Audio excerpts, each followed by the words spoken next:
Welcome to the energy update for this week and for the month of March. The themes that I was sort of feeling into feel like they will be relevant for the whole of this month.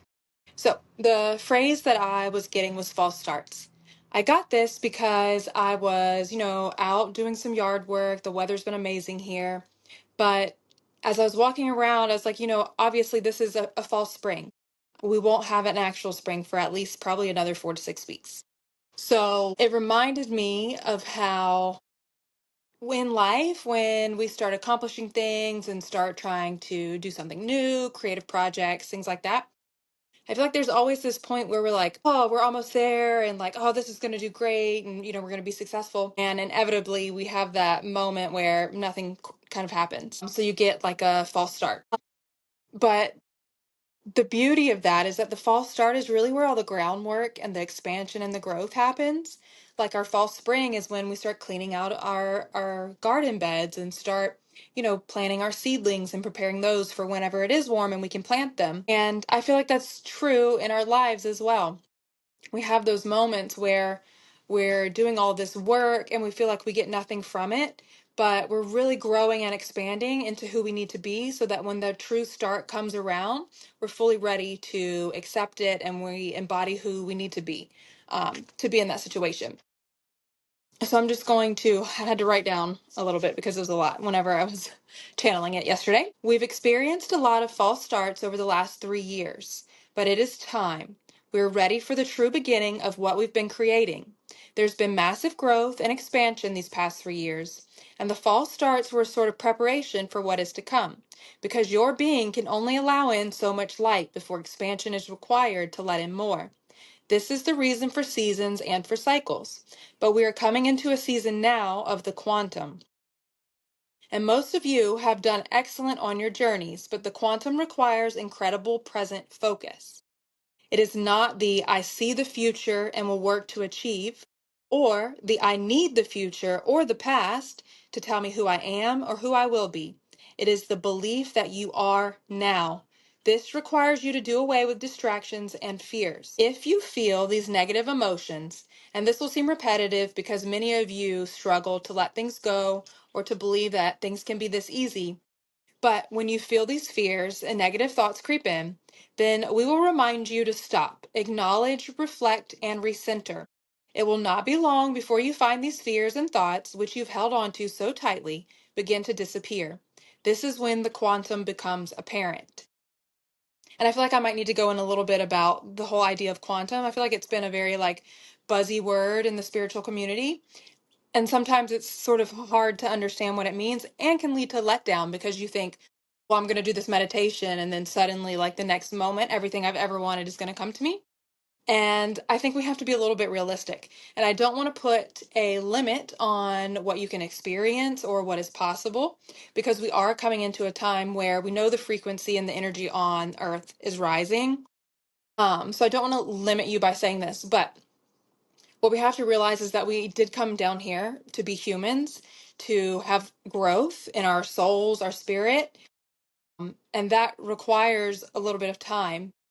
But when we come into the quantum, I think what it'll mean for humans is that we have to become incredibly self-aware and proactive.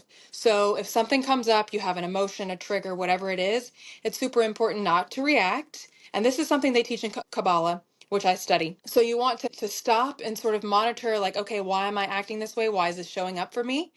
And make a different choice. Choose not to be reactive. Choose not to be, angry and upset and yelling at people and whatever it is.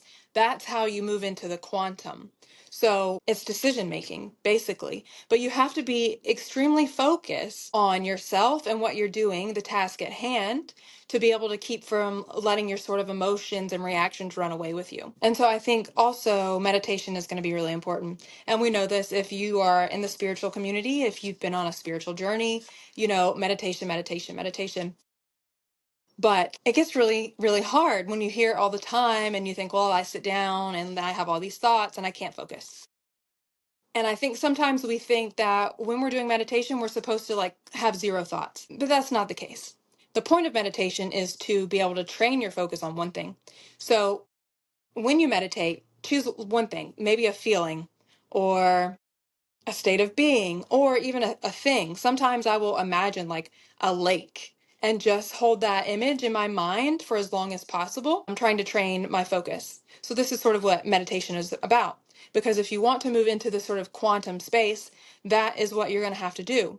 Whatever you want to move into, you're going to have an incredible focus on it so that way your vibration can match to it. And this will take time. You're going to have to learn how to train your focus in that way. But yeah, I feel like that's going to be the energy for the whole of March. I feel like if you've been here and you've watched these videos that I've been making for the past, few weeks, January and February was very much about sort of laying the groundwork and getting ready for the fact that things are going to start happening a lot quicker in our world. And I think March is the time, which is when things are going to start happening quickly.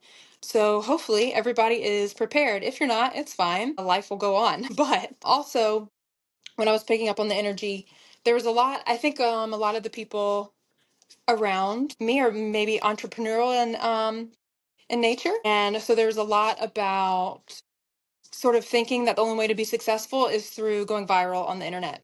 And this is not true. Like, we know this. There's billions of people that are successful without the internet. I feel like that's sort of an important block.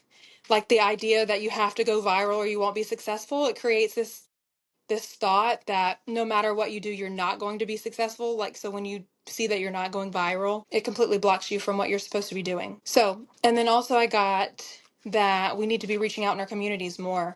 So if you want to be successful, then look at the resources around you, look at the people around you, look at other businesses. Maybe you can hand out your business cards or just offer your services. If you're sort of in the entertainment type thing, well, find places where you can entertain. Go to poetry readings, sing at, I don't know, bars or whatever it is.